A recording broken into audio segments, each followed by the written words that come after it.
Welcome to today's Insights into Success, where we're interviewing a young and up-and-coming entrepreneur, Sarah Colcord, to learn about her journey so far and her expectations for the future.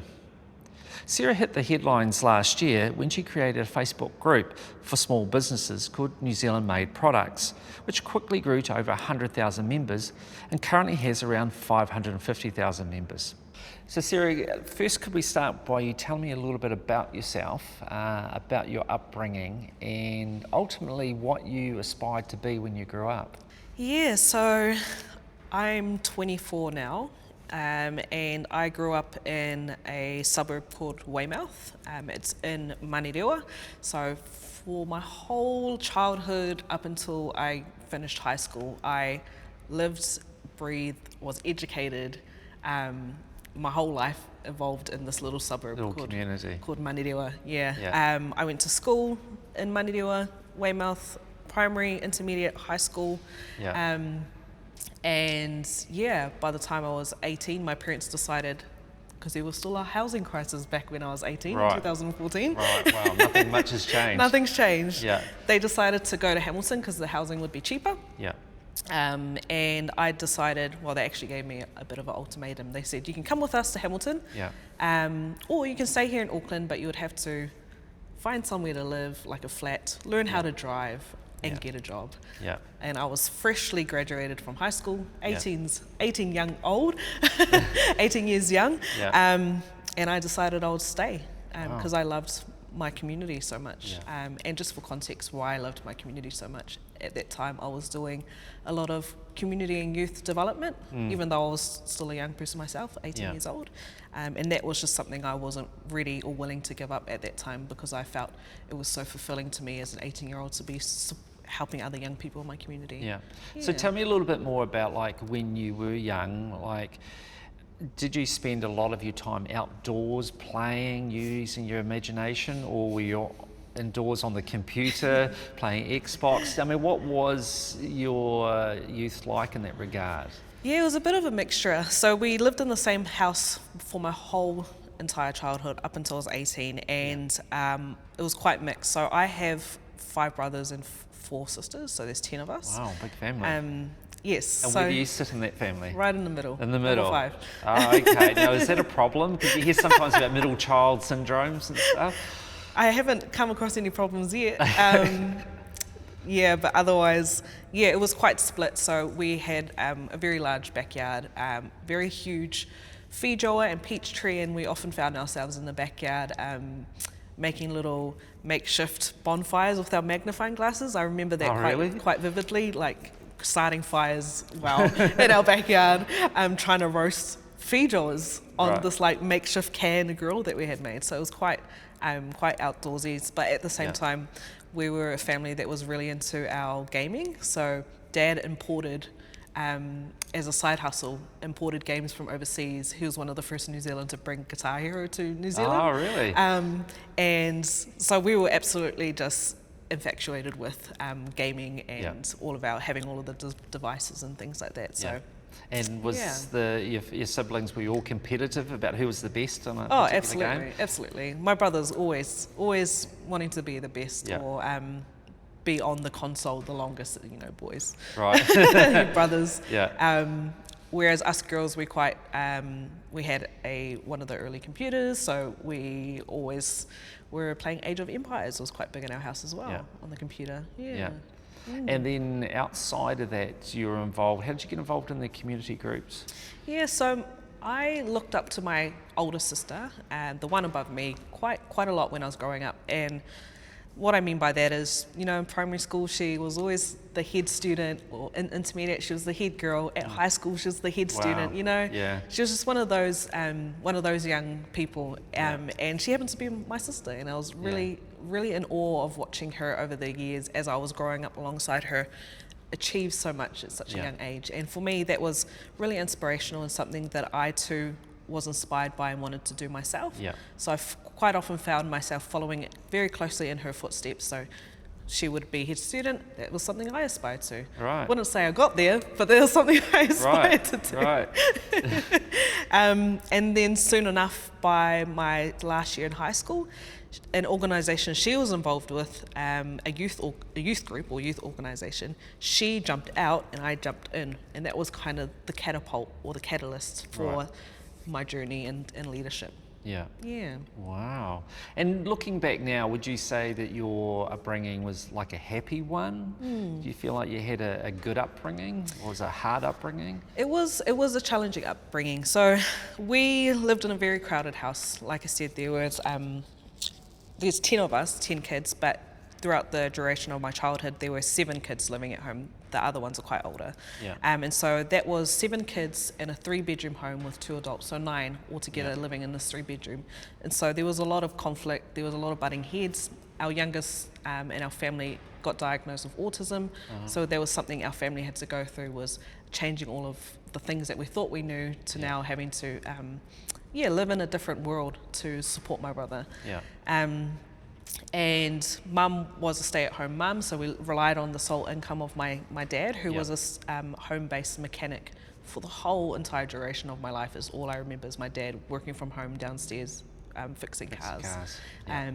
And it was very hard because there was a very long period of about 10 years where dad was severely sick, and he was in and out of hospital. And so as the sole provider, that hit us very, very badly. And so eventually mum had to go to work. Yeah. And as someone, who's been looking after or raising kids for a long time, that was quite a shock for her to head back into the workforce. Yeah. And it was quite challenging. I'm not going to say that we were we had it good. I'm not going to say that we had it absolutely bad, but mum and dad did what they could to make it work. Yeah, and look, a lot of people go through similar stories, and for you though, has it helped motivate you? Do you think it's helped develop the character that you've got? Is there positives in all that for you? Have you taken positives from it?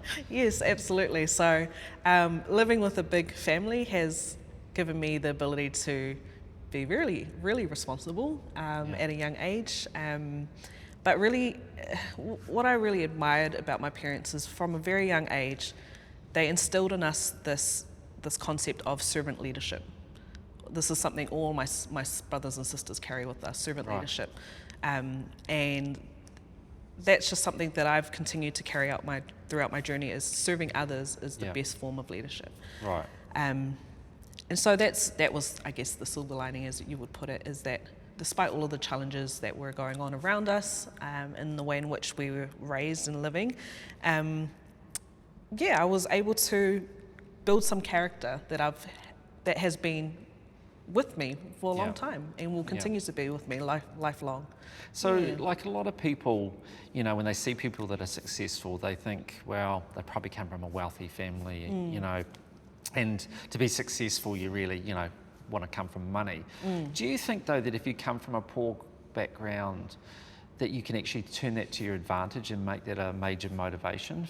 Yep, absolutely. So I would say that we didn't, I would say that we grew up poor, and it's been a huge motivator for what I do and how I do that. But it has also been a bit of like a blessing and a curse. And what I mean by that is I find myself, I get in trouble a lot for this, but I find myself quite generous with my time, my money, and just every aspect of my life. And a reason I say that's because of the way in which I was raised. Even with the littlest I have, I will give it. Even with the littlest time I have, I will give it. Again, goes back to that servant leadership thing, and just also in the way in which I was raised, and like that poor environment has really motivated me to just really just be generous with what I have.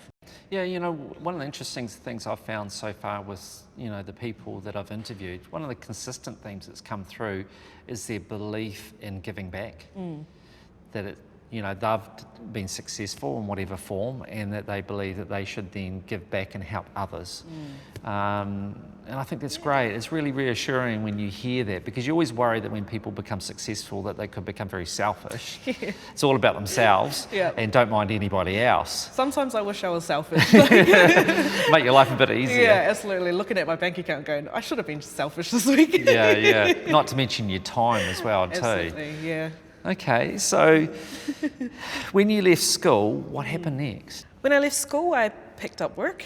So, like I said, my parents moved to Hamilton, and I decided to be a big, responsible adult, 18 years old, in Auckland, and I picked up a job at a juice bar at the airport, learned how to drive very quickly, and continued with that youth organisation on the side. And it's actually, as a consistency in my life, or my early life, we had that youth organisation. So I carried many different jobs, wore many different hats, but that consistency was that youth organisation. And that was a catalyst for what I would then go on to do, which was politics. Politics? Yes. Oh, tell us about that. So when I was 20, so I finished school when I was 18, juice bar, was still a member of this youth organisation. When I was 20, I was shoulder tapped to stand in the local elections, and I ended up winning. Did you? So what election was that for? For Auckland Council. Wow. Yeah, so that was 2016. So I campaigned as a 19-year-old with this team, this local community team, and I ended up winning one of 8 seats to be on the Manurewa local board. And so as soon as I just freshly turned 20, So tell me though, what were the key things you learned from that experience? I learned everything from the ability to be so organised. Because when you're 20 years old, a politician for your community, and also trying to wear all of these other hats, because I was still working full time as well. Was that at the juice bar or somewhere else? At this point in time, I moved into debt collection. Oh, really? Okay. The story gets wilder. So I moved into working as a debt collector, but I'm not the one that goes out knocking a door. I was the one in the computers calling people. You have to do what you have to do when you're trying to make a living. Absolutely. And so I was doing that while also as a politician. So that was quite full on as well. I learned a lot about resilience. There was a lot of occasions while I was in that space or world that I was often hitting, butting heads with others. It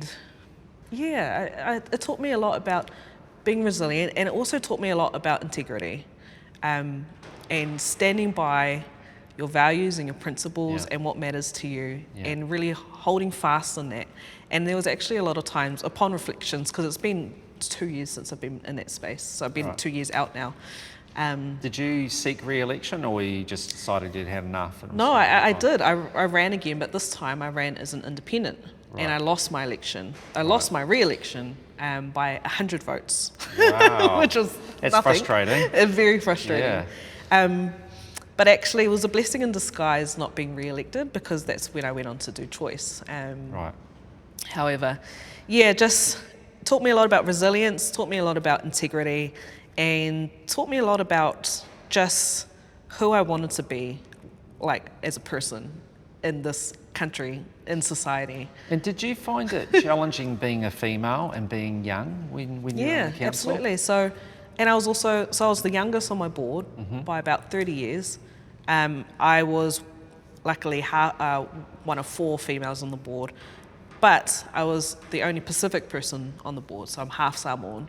And as Manurewa has one of, not the largest, but a very large Pacific population here in Auckland, and to be not only the youngest, but also the only Pacific person for community that is a very large Pacific population, huge responsibility, huge weight on my shoulders. So it was kind of a double whammy, young Pacific. You had a lot of challenges going on all at the same time. So absolutely, I learnt a lot in that 3 years, or my one term. And do you think that really built your confidence up, your self-belief, so that you've been able to go on since then because of that experience? Yes, absolutely. It's given me, well, actually, when I lost my re-election, it did huge damage to my self-confidence and my self-belief. There was a period, and this is the period before I started Chooice, in which I had just lost my election in October 2019. Yeah. I actually went into depression. Wow. My mental health suffered really badly. I was out of work for about 4 months. I just couldn't find the motivation to get out of bed, because when you're a young person who has been in the same role for 3 years and it's absolutely saturated, and you live and breathe your community, it was a huge loss for me. I took it quite personally, and so obviously I was quite devastated, and understandably I went the way in which I did in terms of headed into depression and things like that. I'm pleased you brought that up, because I think it's a really important issue, and it's an issue that faces a lot of business people. Yeah, absolutely. Not just business people, but since this is more focused Just on business. leaders, And what I'm interested to know is how you coped with it. What did you do to get yourself out of that? So what's been really important to me, even now, is ensuring that I have a support group around me. Yeah. People who continually can inspire me, challenge me, hold me accountable, but also speak love and light over me in whatever space I'm in, whether I'm in politics or business or community. Yeah. I always ensure that I had a support group around me. Yeah. And this is not just about saying you need a bunch of people who just say yes surrounding you. No, because that That's the doesn't really worst help. kind. That doesn't help you long term. No. Make you feel good short term, but long term, no, you're not going to grow. Absolutely. with that. Yeah, so I've had this real key group around me that's been quite consistent in my life, and that's been important to me. And other things that I've been quite open about is therapy and going to see a counsellor. Even just tapping into the 6 free sessions of therapy that you get through your GP for free is something that I'm like, yeah, why not? That's free. Yeah, absolutely. I'll absolutely take it up. Yeah. And that's been a huge part of my journey, is going to talk to people, and I don't think there should be a stigma around it. No, and that's why it's good to talk about it, because we want it to be normalised. We don't want people to think that there's something wrong with them because of it, because it affects so many people. Absolutely. And the more we can just talk about it, more people feel comfortable, get help when they need it. Because in the old days, my father, when I was very young, he had cancer. And in those days, they didn't offer up, support, go and talk to people about it. So, he's passed now, but, I can't hardly imagine what it must have been like for him, all the stress, having very young children and that, and then having cancer, and then, how to mentally get through that, So I think it's just great that we can talk about these things now and really try and learn from our mistakes in the past and make sure that in future people feel totally comfortable that if they need help, they can get it, and there's no shame in that. There's no shame. In fact, you're actually, I would argue, strong for the fact that you're acknowledging it and prepared to do something about it. The weak people are the people that pretend they don't have a problem when they do. That at least would be my view. Yeah. So you were out of work pre-COVID from about, what did you say, about October? Yeah. So we roll round to last year, to March, when we had our lockdown and COVID. So were you still not working at that point? I was working by January. Okay. So I was out of work for 3 months from October because I lost the re-election, and I picked up a part-time job by January, the new year. And that was a huge step for me, because I was still in depression. I still had depression at that stage, but I really was fighting to get back on my feet. And that was the leap for me, was to get a purpose again, or what I saw as getting a purpose again, putting my mind to something, my energy into something. So I picked up this job. It was at a law firm, and my job was to it was called the Youth Participation Coordinator. It's something I specialise in, is youth participation.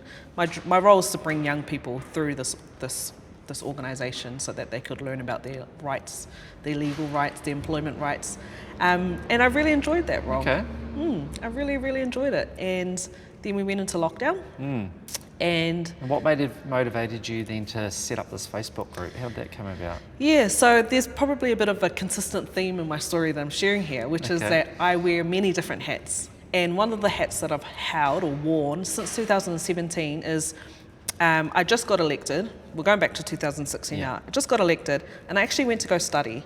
And I did my whole graduate diploma in event and project management online while I was working 2 full-time jobs. I was studying. 2 full-time jobs? Yeah, so I was a debt collector and I was working as a politician. Right. Then I went to go study full-time. Yeah. And I chose the Southern Institute of Technology because you can do your whole graduate diploma online. So I did it. As soon as I finished that, I set up an event company, which I still have, called Eventer, and I started contracting out on the side. So this is my side hustle. And since quite entrepreneurial, weren't you? yeah, and since 2017, I've had this side hustle kind of bubbling away. And then 2020, the universe decided to put all of these contracts on my lap. Yep. And it was godsend because I had been kind of like, it was a part-time thing for me, like I said, side hustle. So my whole focus wasn't on it. Yeah. But 2020 was the year that I decided to, I'm gonna really invest my time and energy into making the side hustle into like my full-time viable business. And all of these contracts came onto my lap, from different government ministries to Auckland Council, local government. So exciting, so exciting. And the way in which the year was projecting to be, I was going to get my first home. Wow. It was so exciting. Wow, so it's going to be a major year. It was a for major you. year for my business, considering it had been like the side hustle since 2017, the fact that I had now so many contracts that were coming out of my ears, and I was finally ready to employ someone as well and get my first home. Yeah. That's how well I was doing. And what do you put that down to, how they all came about? Were you sort of networking a lot? Were you ringing up a lot of people to build the connections to get these contracts? How did Interestingly, that come about? no. And Okay. the reason why I had all of these contracts fall on my lap was because my loss in my re-election was so public that other people also took it personally. Oh, okay. So over those 3 years, or in my term, I had built so many relationships across the board, across the country, that when people saw that I lost my re-election, they really, really felt for me. Right. And so a lot of people reached out to me, obviously, to send their, just reach out and send Support. send me nice messages. Yeah. And others said, hey, are you looking for work? Because I see you've lost your re-election. I could pass you on this contract. And I just said yes to all of them, not expecting them to fall on my lap. But it was awesome. It was really the boost that I needed after such a public and devastating loss. So that came about, so that was early in the new year. So that was just before COVID came along. So. So I just picked up this job in that law firm, and then now I've got all of these contracts sitting on my damn lap.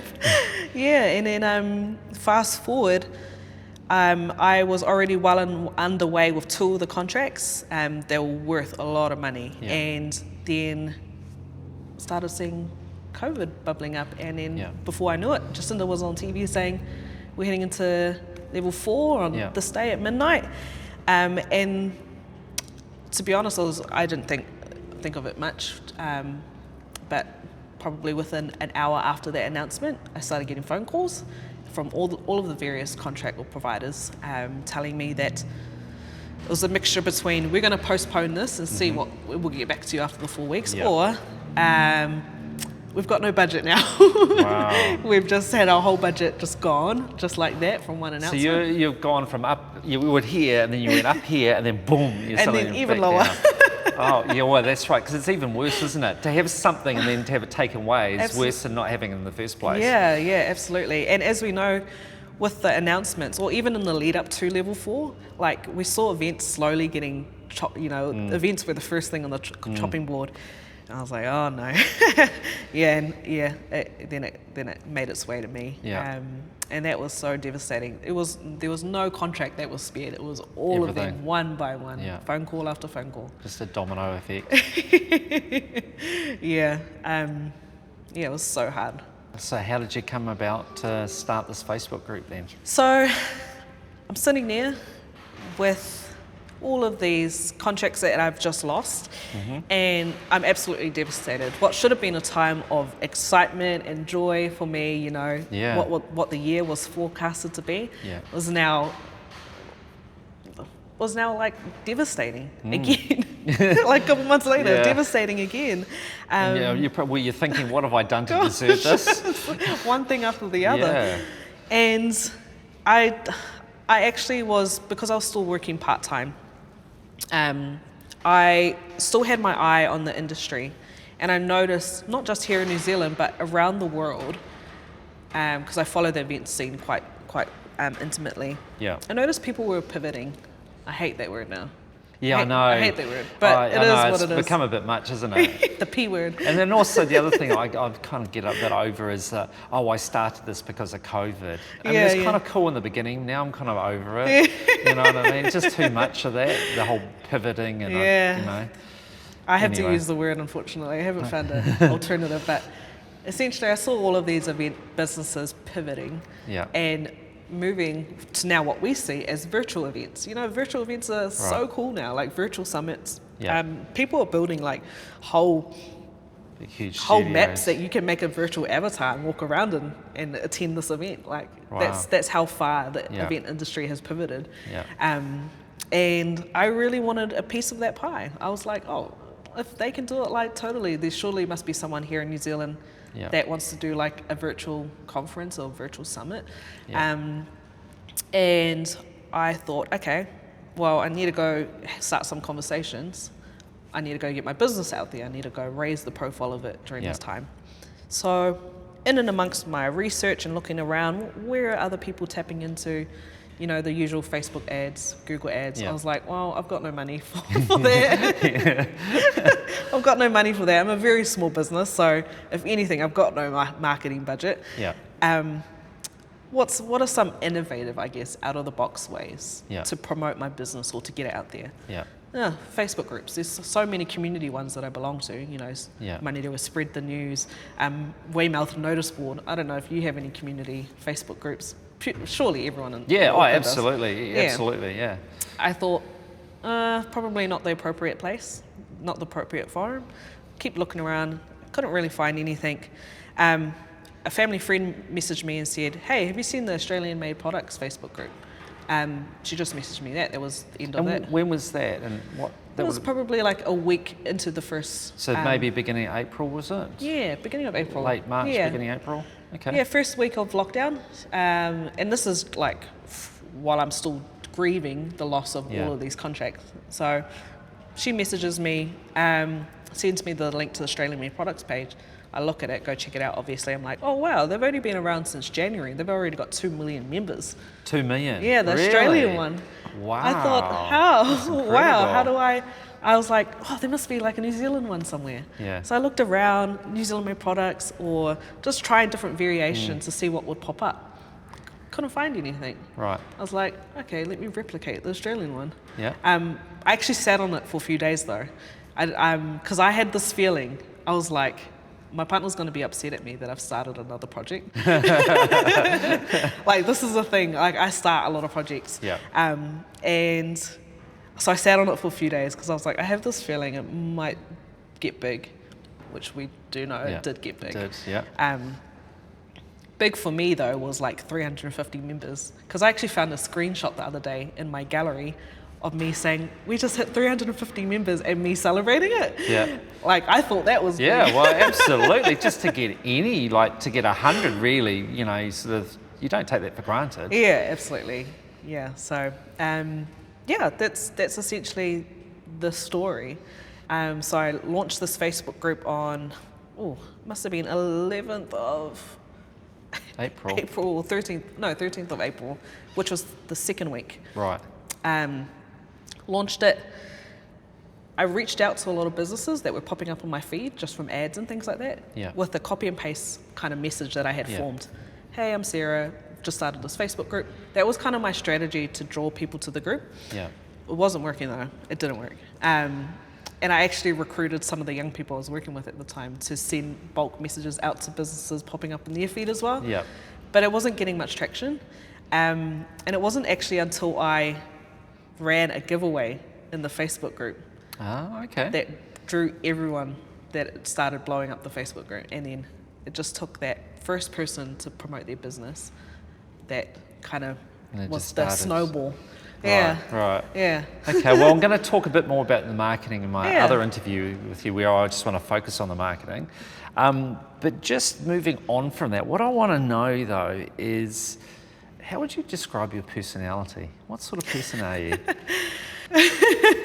People always, because I'm going to ask another question which people find hard too, but it's good to talk about it. Like, what sort of person do you think you are? Well, I hope I'm a kind person. Yeah. I try and be really grounded. Yeah. And I try to be kind, try to be grounded. I'm huge on empathy and compassion and generosity, just like the key things. Huge on integrity as well. My dad's business was actually called Integrity Automotive. Oh, okay. And so that word integrity has followed me through my whole childhood as well, which is interesting. I, in the most humble way possible, I think my personality is humble, grounded, and just compassionate. And were you naturally outgoing or shy, or? I am an introvert. Right, okay. But through my stint in politics, I've picked up skills very quickly on how to front things like this, how to speak and present in crowds, things like that. It's interesting you say that, because I interviewed Mike Pero recently, and he said he was incredibly shy. Like at school, you're lucky to get a couple of words out of him. But what the defining difference from him was that he was introduced to motorcycles and was very good at it and started winning. And he would get up on the podium, and then he would need to go around and get sponsorship. And he said that was the thing that really made the difference from him. It forced him to come out of himself. The fact that he was winning races gave him the self-belief. So the combination of the two really transformed him, because if you look at Mike Pero now, you wouldn't think of him as being shy and not being able to talk. But he said inherently he was, and that was the difference. So it's interesting hearing this from you, because it kind of sounds a bit the same. Yeah, and I'm still quite introverted. So Simon Sinek puts it a great way. Introverts is like not the ability to not socialize. It's where, I'll give you this analogy, right? Extroverts, they start with no coins. Every time they talk to someone, extroverts, they gain a coin, right? Right. Introverts, we start with 5 coins. Every time we talk to someone, we lose a coin. Then at some point, we've got none. None. Yeah. Oh, that's an interesting way of looking at it. Okay. And so what would you consider to be your strengths? I think I am good at ideation. So I come up with a lot of ideas at the most random times. Yeah. So they just kind of pop into your head randomly out of nowhere, or? Yeah. So I am on the spectrum for autism. Right. Okay. Along with my brother, and I guess I've always just been really big about problem solving. Yeah. I'm really good with recognizing patterns and recognizing the ability to come up with solutions, and part of that is the ideation. Yeah. And so, I randomly will just be in the supermarket shopping, but not actually present. Yeah. Yeah. I constantly go into my head and have to be snapped out of it to come back out. Doesn't sound too dissimilar to me, to be honest. I live in my head a lot too, actually. Yeah, I live in my head too. Yeah, but I come out with a lot of, I should do this. I've got a list on my phone of all of these things that I will do one day. I can't give you any of them because you'll steal my ideas. Okay, so I've got a question. This is what happens to me. What I do is, if I have a problem and I don't know what the answer is, I kind of just ask my subconscious to say, whatever the problem is, find me the answer. Or something to that effect, and then I'll just go off and carry on, and then randomly at some point in time, could be days away or whatever, the answer comes back to me. Bing. Have you ever had anything like that? Yeah, absolutely. Yeah, all the time. I just believe that if I put the answer out there into my subconscious, universe, subconscious, whatever, I will get the answer at some point. Don't know when, but the answer will come back to me. Yeah, I'm very much like that as well. My partner hates it. I'll get it right before I'm got dozing asleep and then, oh, that's that thing, and then I grab my phone and write it down Right. and things like that. That's the important bit, isn't it? To record it right then and there, because you'll forget it the next day otherwise Yeah, if you're not absolutely. careful. Yeah. Interesting. And what would be your biggest weaknesses? My weaknesses, I guess this has been a recent one. Delegation. Right. Okay. That's yeah.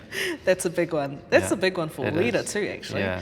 I have, like, this is me acknowledging it. I have self-awareness, right? I can get a bit of a control thesis sometimes over particular things, and Yeah. it comes out of a good place because it might be my baby, my heart project or Yeah. something like that. And so Yeah. I have a sort of a control thesis over how I want it to go, or where to go, or who I want to be involved, what I want it to achieve, things like that. Yeah. So that's a big one that I'm working on. And delegation as well. Yeah. I'm so used to kind of just doing everything by myself, because I've been in a lot of spaces where it's just me, right? I'm a politician, I'm the youngest, I'm the sole owner of a work program, and so I have to be in charge of managing the delivery of that. My own business, I'm the only employee.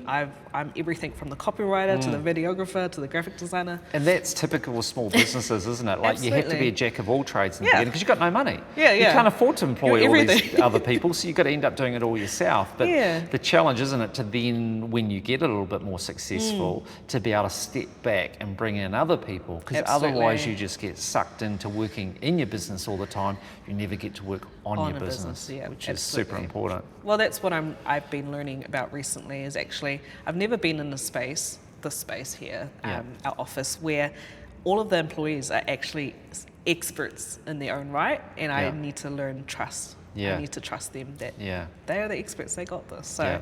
And how's that going? it's actually going really good. Like Yeah. when you implement a high level of trust among your staff or your people, Yeah. totally changes the culture in the Yeah. place, like absolutely. Yeah. And that's just something that I had to learn the hard way, Yeah. unfortunately. Yeah. But it's been so beneficial that I went through that. It's been awesome. And outside of work, what are your interests? If you're not working, which I don't know if there's much time when you're not working, but if there is any time, what are your interests outside of that? My interest outside of work is I have 2 doggies. Right. They're on my arm here. Oh, cute. I take them to the park or to the beaches. Yeah. Otherwise, I'm really into live music, so I try Yeah. and get out to see live music and live shows when I can. Yeah. And comedy shows, things like that. I love watching movies. Like I try and watch a movie probably every second day. Like, just love Do you? movies. Yeah. Yeah. Bit of escapism, is it? Yeah, probably. Yeah. Well, especially too, from what you're telling me, like your brain's turned on so much that it's Yeah. good to give it a bit of a break every so often. Absolutely. And so, like, at this point in your life, what do you consider your goals are for the future? My goals for the future would be... Now, while you're thinking, I just want to throw in there, because you did mention to me off camera before about being an archaeologist. So does that fit in there anymore, or has that been pushed to the side? Being an archaeologist continues to be pushed as on the bottom of the list, unfortunately. So as all of these various projects that I put my hand up to do pop up, it gets Yeah. lower down the list, unfortunately. One day we'll be top of the list. Right. I guess goals for my future, though, is continue to grow Chooice, to be sustainable, because we're still in the early startup phases. We're Yeah. only 10 months as a business. Yeah. Not long. Yeah, gosh, only 10 months. And so continue to grow this into whatever it ends up turning into. Yeah. We're quite ambiguous in terms of like how it's being shaped and molded and what direction it ends up going in.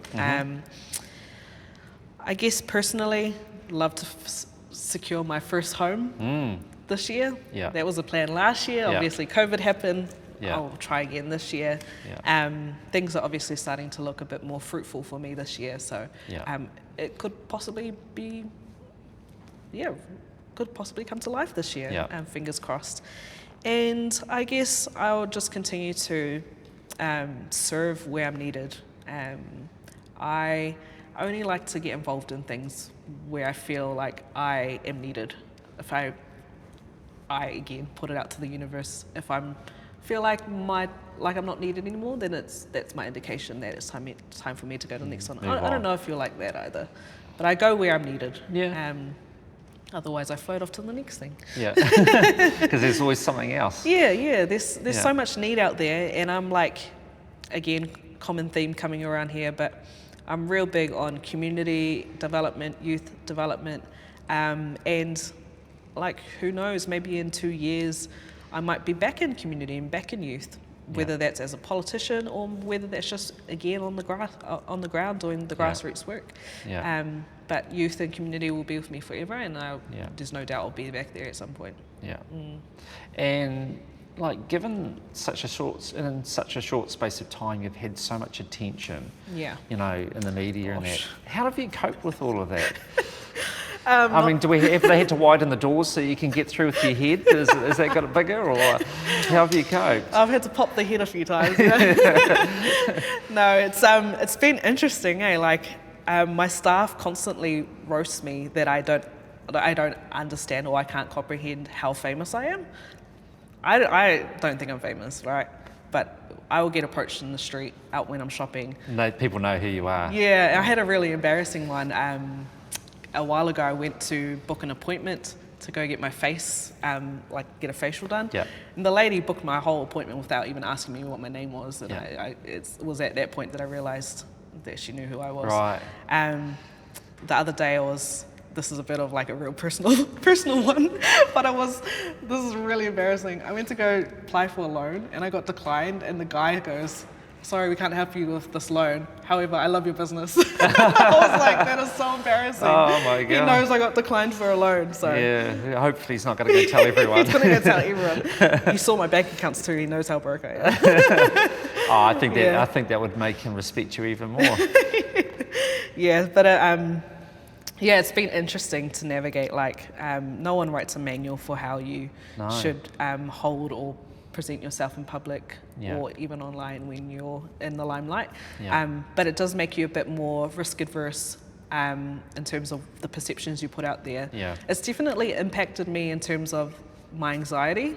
So I suffer from anxiety as well, and like there was a period that I've just gotten over where I struggled to post on my own social media accounts. And I was just constantly overthinking it, like, what perception am I creating? Are people gonna, am I gonna get hateful mail, things like that? So just heightened anxiety about using my social media platforms, which is quite funny because, like, my business is based on social media. It is, but I get it. There was just a constant, I was just constantly anxious about it. I've only recently just been able to get over that, and I've started posting on my profiles again. And how's that gone? It's been good. Still fighting it, but it's been awesome to be in a different space than I was a couple of months ago in terms of my how I was feeling around social media. I mean, you don't want to lose your identity, do you? You still want to be you, and you want to be able to express being you, kind of out of the limelight, and just not feel constrained all the time. Yeah, and a part of that as well was also, like, a huge part of it actually was tall poppy syndrome. Like, I am so fearful about creating a certain perception. So for me, it was like I either celebrate my successes to inspire other people, or I don't celebrate it. And for me, I was hesitant about celebrating my successes or my achievements or what I had done today, out of that fear that someone would perceive it a certain way, or I would get hate mail. And look, I think the sad reality is that people will be jealous and people will say stuff. Doesn't matter what you do. You can't control perception, unfortunately. You can't, and you can't live by the comments of everybody either. Yeah, absolutely. You know? So you've got to go with what's true in your heart, what you know to be the case. And I think, look, if you're successful, but you remain humble about it, what more can people expect? And that's the sort of people I'm wanting to talk to, is people that are meeting with success or on the journey to success, but remain humble. Absolutely. Because you can aspire to be like that. You want to be like people like that. You don't want to be like people that become very successful and suddenly think they're superior to everyone else. That just doesn't wash with me, and I don't think it Yeah. washes with a lot of people in the public. Yeah, absolutely. Yeah, and there's also like a fine line or fine art to trying to balance like celebration and being humble, or Yeah. then like when it trips over to like being, about ego and things Yeah. like that. So Yeah, it is. that's something that I'm trying to balance and learn at the moment. But again, with the right support people around me, the right people wrapping around me, I've been able to move forward in that, and learn the difference between the two, which has been awesome. Because that's my next question actually, is, do you have business partners to support you emotionally, financially, and technically with the challenges of business? Absolutely. Yeah? It's the only reason why Chooice is thriving in the way in which it is. Wouldn't have this beautiful office space or headquarters without my business partners. Wouldn't be on a salary myself without my business partners. Yeah. Like there was a time where I was contemplating, do I partner with people Yeah. and get business partners and go out and do this, or do I do it by myself? Yeah. I have full ownership, however the risks are higher, and I have full ownership over everything else. Yeah. And going down the other route of getting business partners was the best decision I could have ever done. And what made you make that decision? When I calculated how much it was going to cost me. It's like, how much is in my bank account to do this? Or Yeah. but no, truly, like people think that there's a small number of people who think, oh, running a Facebook group is so easy, cost efficient, or low cost. There's so much to running a Facebook group and a website and a whole business. Yeah, because you've got the website on that now too, so it's a lot more just than a Facebook group. Yeah, we've got 6 full-time employees, plus we subcontract like another dozen from my parent company. Yeah. And so, none of this would have been possible without them. They keep the lights on, they keep us fed, they keep us housed, they give me a salary, none of which would have been able to achieve within a 10-month time frame. Maybe 3 years down the track, but definitely not 10 months. So And if that was the case, if it took 3 years, you kind of might miss the opportunity too. You've absolutely. taken so long to get there that everyone's passed you by that stage as well. And I always think about really crucial moments or milestone in Chooice's journey where I couldn't have done it without particular people on my team, thinking, man, if I didn't have them, people would have rioted and done a coup against us, and Chooice is gone, There were times where I was like, I absolutely needed those 2 ladies on our customer support answering messages till 3 a.m, Wow. I might have owned the business outright, 100% me, but at what cost, So I'm so glad that I partnered with people, And do you think, and also by partnering, not only did you get financial support and emotional support, but you've got also their knowledge and experience as well Absolutely. to complement you, as opposed to you having to be the answer to everything. Yeah, absolutely. My business partners, Monty Beetham. Oh, Monty Beetham. Monty Beetham, yeah. So he opens a lot of doors and carries a lot of knowledge. We've got Pat McPhee, used to be the global director of design at Xero, and again, wealth of knowledge and experience around design and creativity that he brings to the table, and then all of his various networks across Xero as well in the world. And then we've got Andy Hamilton. He's from the Ice House, director of the Ice House and things like that. Still on the Ice House board. Again, he's got a Queen's Medal for service to small business. He brings so much wealth, knowledge, networks. He can open any door in New Zealand. So again, invaluable. You can't put a price on that, I can't put a price on my business partners. Yeah. Yep. Yeah. Do not take that for granted. No. Good on you. So far, how difficult have you found the journey since kind of this time last year? How was it? Has it been lots of ups and downs, or has it just been a nice sort of progression, or has it been chaotic? How has it been? It feels like it's been chaotic non-stop for the last 365 days. Right. Like non-stop. Yeah. I remember when I first launched that Facebook group in the first 2 months, this is again no business partners, and it was still called New Zealand Made Products. Yeah. I was managing 20 volunteers who were working in between their own work and family commitments, trying to get through 11,000 posts that were in the queue. It's not as bad nowadays. Wow. But some businesses were waiting up to 3 weeks to have their posts approved, because that's simply how much work we had to do. That's it was insane. crazy. And it didn't stop even when we got that down. Yeah. We still posts posts get up to like 1,000 in a week usually. Yeah. It's not a 3-week wait, luckily it's a few days at most. But it's even more chaotic, constant media, in and out, the fluctuations between the alert levels when we dropped in and out of 3 and 2 and things like that. That's unfortunately, Chooice thrives when we have a lockdown. Really? Yeah, I guess. Makes sense. People come rushing back to the Facebook group, and so with those different fluctuations, we've had more wants, more needs to address. It's been crazy, and there's hasn't been short of tears. That's for sure. There were moments where I was living off my partner's pay. Did you ever think about giving it up? Did you ever think, oh God, this is too hard, I don't know if I can keep doing this? Numerous times. Yeah. There were times where I was like ready to close my own personal Facebook page or group, profile, and that would be the end of the Chooice Facebook group because it was attached to that. Yeah. Just simply because I just didn't have the mental capacity or emotional capacity to even just deal with it anymore. Because it's not like you can turn off a Facebook group. It's something that runs constantly, 7 days a week, 24/7. Yeah. Like, it's crazy. And like I said, it wasn't short of tears. There was times when my partner was like shaking his head, what did you start? And just, it's been crazy. And again, it goes back to like why I developed an anxiety towards social media, because when we went through the rebrand, that was a huge milestone for us, but that was also one of the most hardest times of my life. Right. Seeing comments like, Sarah sold out, Sarah thought of the money over, like I changed the Facebook group name and launched the website, and people were saying, I've sold out and cashed in, where I'm sitting there with no salary, no pay.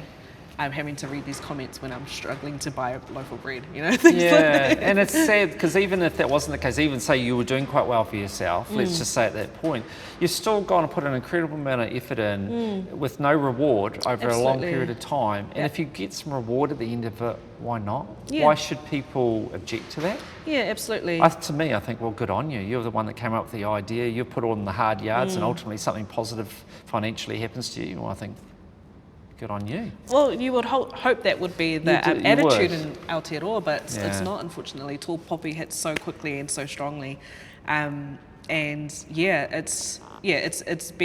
definitely been a very emotionally tolling journey throughout the various stages of Chooice. Yeah. Wow. And like, with having been through depression before COVID, did you were you concerned that you were going to go back down that path? Or did you have good support structure by that stage so you were okay?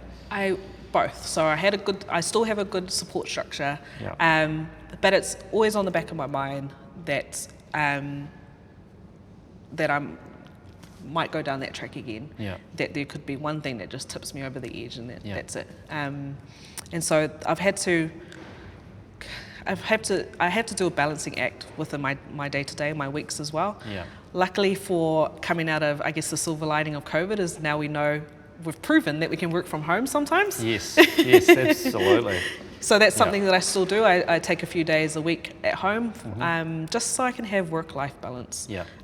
So I can manage the stuff at home, because we've all got responsibilities at home as well. Yeah. And just getting the balance right between there. Going to the gym where I can, fit that in. So good for the mental health. Yeah, I think exercise is incredibly important. I know, like, John Kerwin talks about it, but I know from my own personal experience, gym's great, if you want to physically achieve things, but it's great just from the mental point of view, just to go, shut off, and that's all you do. Absolutely. You don't worry about anything else. It's probably the only time in my day where I don't look at my phone. Yeah. I'm just like on that stair machine, going for it. Yeah, I love it. Yeah, no, it makes a difference. So what do you think are some of the keys for why some people succeed and others don't? What's your take on that at this stage? Oh, that's a hard one. There's various reasons or takes I could have on, like, why some people succeed and others don't. It can come down to, like, your level of resilience, whether that you can continue to push on regardless of what's going on around you and things like that. I unfortunately, sometimes it's just a bad idea. Yeah. I've had many projects flop as well. Yeah.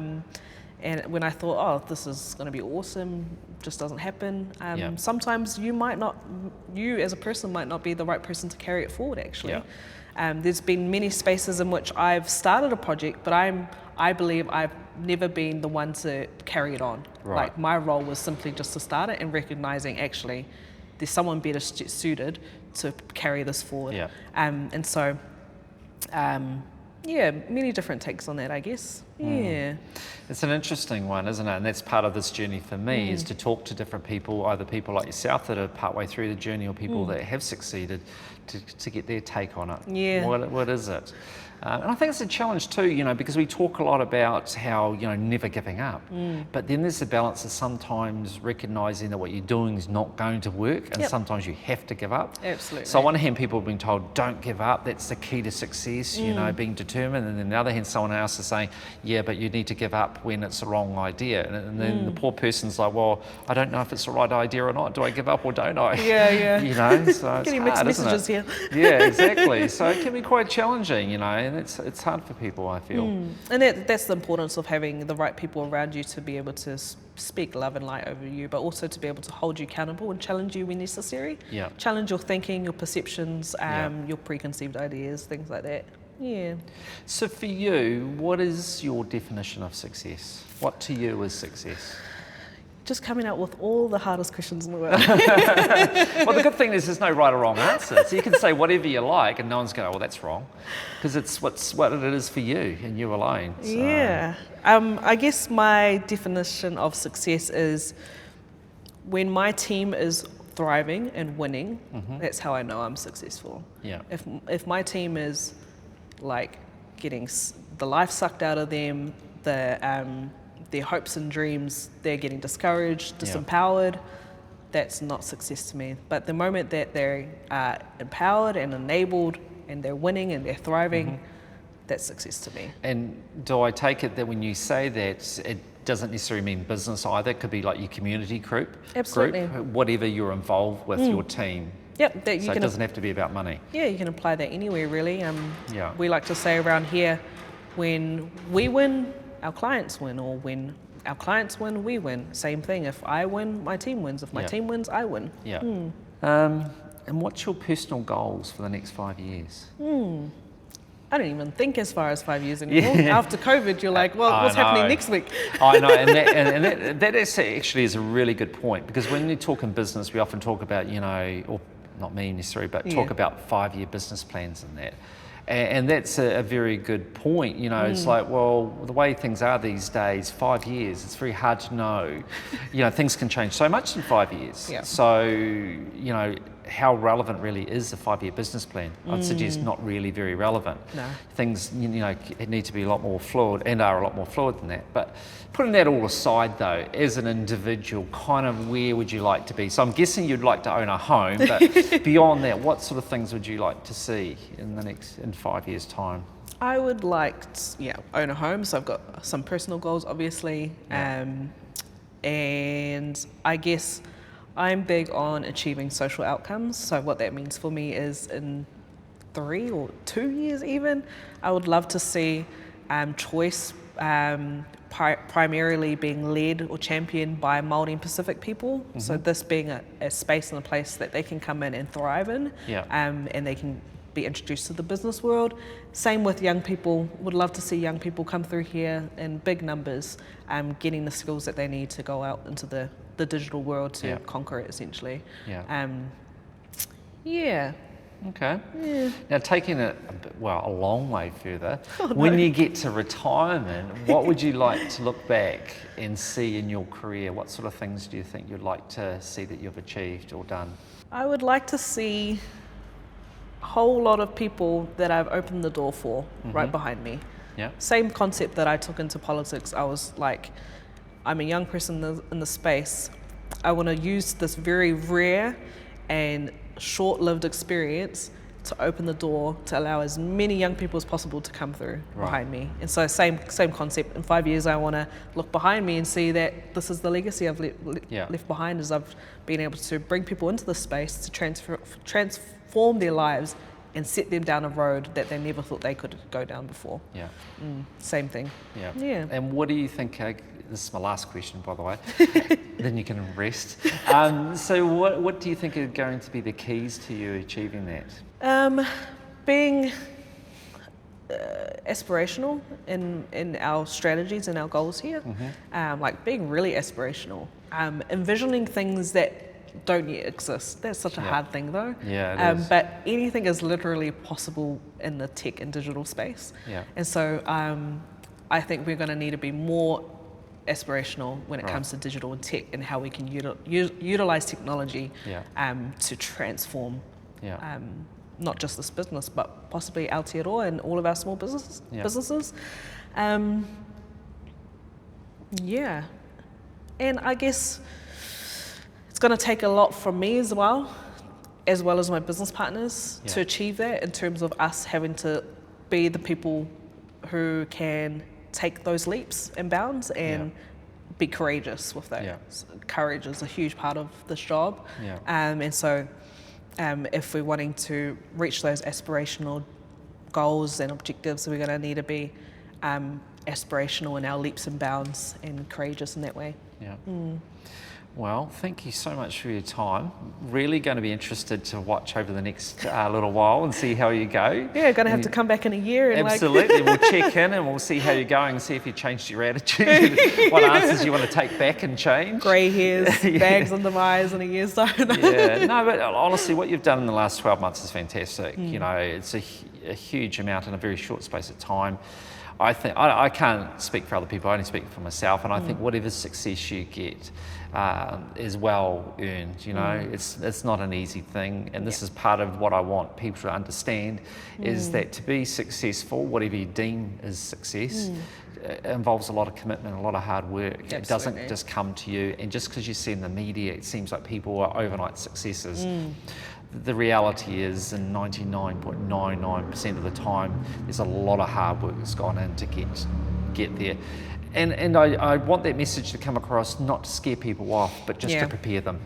Absolutely. You know, so that, because otherwise what happens is that people think, oh, well, if everything doesn't go really easily and quickly, then I'm doing the wrong thing. Yeah, absolutely. And that might not be the case. I'm going to give up because it didn't work in the first week. Exactly. When it might be just, you know, you need to really stay committed and stay true to it, and you will get there. So. Absolutely. All right, well, thank you so much. I've really enjoyed it, and I've learned lots, so thank you. Thank you.